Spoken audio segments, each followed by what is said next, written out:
在美国和加拿大大部分的城市地区，如果想砍自己家里院子里的大树，都面临着一个申请许可证的问题。在上一期节目当中，我以我所在的城市加拿大安大略省密西沙加市为例，简单介绍了申请树木砍伐许可证的所需要的材料和费用。错过上期视频的话不要紧，上期视频的链接我会把它放在这个视频的尾部，有需要的话您可以点击观看。在这期视频当中，咱们先看看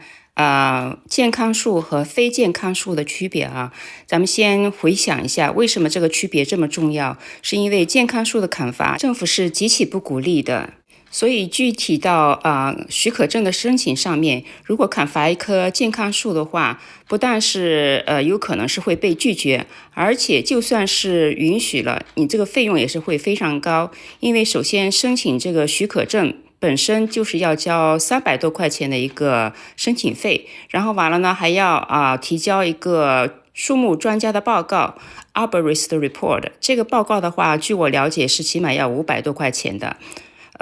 然后其次还要保证栽一棵替代的树，一个 replacement tree， 或者给政府交一笔钱，就是说让政府在其他公共的地方帮您栽一棵替代的树。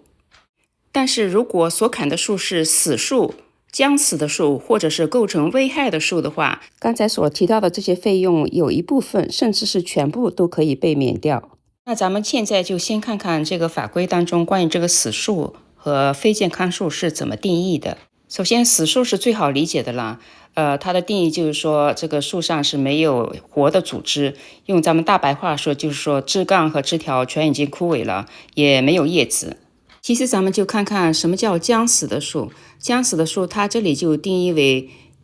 得了绝症的树，或者是无法再维持它安全和健康状态的树。我家那棵去年砍掉的科罗拉多蓝杉当时就是这种状态，现在把照片放上来大家再看一下哈。它就是不知道什么原因，就是一侧的枝干是不断的枯萎，然后砍掉了它那个就会接着枯萎。后来我了解了一下，这是一种真菌叫needle blight， 好像是很多针叶木都会得，而且得了的话基本上是无药可解，但是它也不会马上死，它只是就是说一根枝条一根枝条的接着的枯萎，会持续好几年吧，但最后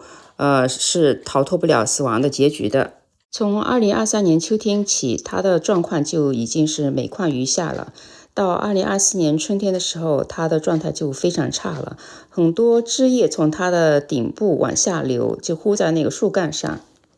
而且它高处的一些枝条也已经枯干了，那些枝条我们是捡不到的，所以这样子就是如果刮大风的时候，它掉下来就可能砸到人或者车。所以我个人是觉得这是非常明显的是即将要死的树的状态。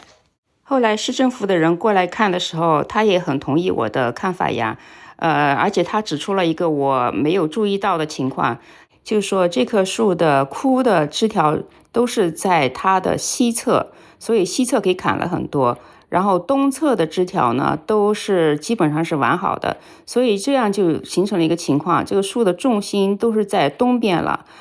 这样子如果不处理的话，以后大风刮来它是有可能是失去重心会向东边倒的。所以严格来讲的话，我这个树无论是从它的健康状态来讲，还是它有可能构成危害这个角度来讲，都是应该砍掉。我在我的申请材料里头就是把这2个情况都写清楚了，就是说这棵树已经是无药可救了，第二个的话这个树也是会构成危害的。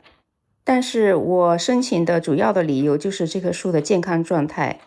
因为如果只是因为这棵树不安全而申请砍掉的话，它那个法规里头是没有明确规定是可以免除那个树木专家的报告的，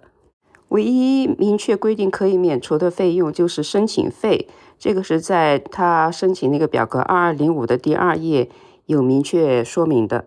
所以如果您要砍的树和我家那棵树一样，既有安全方面的原因，也有健康方面的原因的话，我觉得是用健康方面的原因来申请比较好。这样子根据您要砍的那棵树的实际情况，分清它所属的那个要砍的树的范畴，比如说是健康树还是将要死的树，还是构成危害性的树。分清这个范畴之后，那您就可以根据相应的情况填好那个2205表了。除了2205表之外，还要提供一个示意图，标明要砍的树所在的位置，以及其他要保留的树所在的位置，以及房子在哪里之类的。这个的话就比较好理解了，您可以自己画一个，或者是像我一样，我就是从那 Google Map 上头打印出一张我家街区的一个地图吧，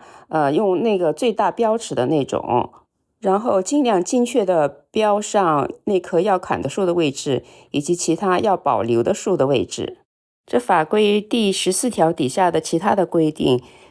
比如说交费用或者是树木专家的报告等等，我在上一期以及这一期的前半部分都已经讲过了，这里就不再重复了。关于申请许可证这一方面，最后要补充的一点就是说，你把这个表格填好，其他的东西都弄好之后，你尽量的就是附上一些关于你这个树的状况的照片。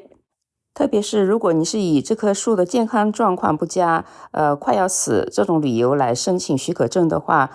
附上照片是很有帮助的。因为你是这棵树的主人，你对它的健康状况哪里就是说出现严重的问题是最了解的。一些细节问题，其他人如果不仔细观察的话，可能是不会发现的。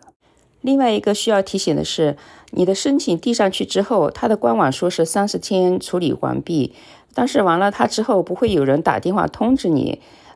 我就是等了好久是也没有听到消息，后来就自己打电话去问了，他才说，你这个早已经批下来了，你得自己过来取。如果您砍了树之后还要把树桩挖掉的话，那么拿到许可证之后还有另外一步文书方面的工作要做，那就是申请查明及标注树桩和旁边地面以下管道的铺设情况。由于时间关系，这方面的情况我会在下期视频当中介绍。在下期视频当中，我也会和大家分享我是怎么选砍树公司的。如果觉得这期视频对您有帮助的，请别忘了点赞、分享和订阅。谢谢，咱们下期视频再见。